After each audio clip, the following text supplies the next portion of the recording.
power of the concept of the growth mindset.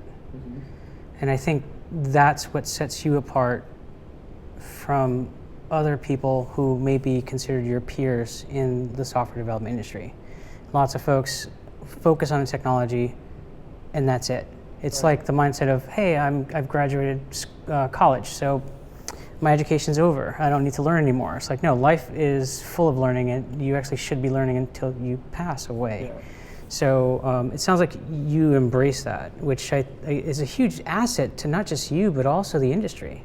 Well, I find a lot of people don't like to be uncomfortable. Even programmers, even when they're learning all the time, they don't like to be uncomfortable, so they actively avoid it. And I saw that with a lot of the Sencha developers at the conference that I went to. They were like, "Well, I've done this for a long time, and I'm really good at it." I'm like, "That's cool, but like, there's other things to do." Yeah. And like, look at all the neat things that I did that totally broke all the rules. Like, you could do that too. Yeah. I mean, you're totally smart enough. Like, you could totally do this too. I don't want to touch that. All right. I think some of it is, risk aversion too. Yeah. Well, that humans typically don't like change, right? Change is the risk part, but that adoption is time, energy. It's like, no, this has been working for a while. Why can't I just use that? Nobody likes feeling dumb, and you inevitably feel dumb when you first start doing something. Like, am I just deficient? Like, this is hard. And then you have that whole learning curve of like, oh, okay. And that is one thing I do like about my kind of shifting job title is no matter where I end up doing something slightly different than I had done before. So, I used to work in mobile apps and React Native, and so I kind of came to React backwards. So I went React Native first, and then React to the web, and then all the rest of the web technologies that I'd never done anything with. Like, I'd done a little bit of Webpack earlier for the Sencha stuff, that hacky Sencha stuff that I did early on. But I never really used Webpack for a real application, especially, the difference between version 1 and 4 is just, it was like relearning everything. You work from home. Yeah. You have a family. How do you find time with a child, a wife, a home to deal with, a Tesla that you're rebuilding? We'll talk about that later. How do you find time to work on your job, keep yourself healthy, and learn? A lot of that is prioritizing in between like downtime. So, we were talking about these build issues. Like if you're waiting for a Jenkins build and you're actually blocked, other people will find other like software things to work on. Sometimes I do, but I found working from home, you have the flexibility to do things in whatever order you're actually interested in doing them. And I find, if you really want to do something, you're going to do it a lot more efficiently, faster, whatever, better. But working from home gives you the option to do whatever makes the most sense for you that day.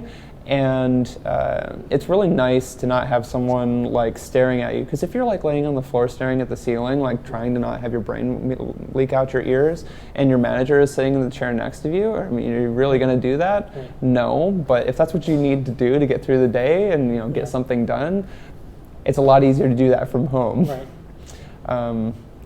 And other days, because you're home and you're not going to like get in your car and go home and make dinner or whatever, you end up working longer on something because it's interesting, or you want to finish it first. So obviously you reclaim all that time of not commuting, but you also, like I said, you do it in whatever efficient order that you decide, or whatever thing you're interested in doing. So a lot of people do this typical 9 to 5. I go into the office, I work, I come home. I have the benefit of doing those 8 hours in whatever order I want. I wake up in the middle of the night, I can do 4 hours of programming or whatever. It helps you with the kind of work-life balance and not getting stuck in a rut doing the same thing. And I find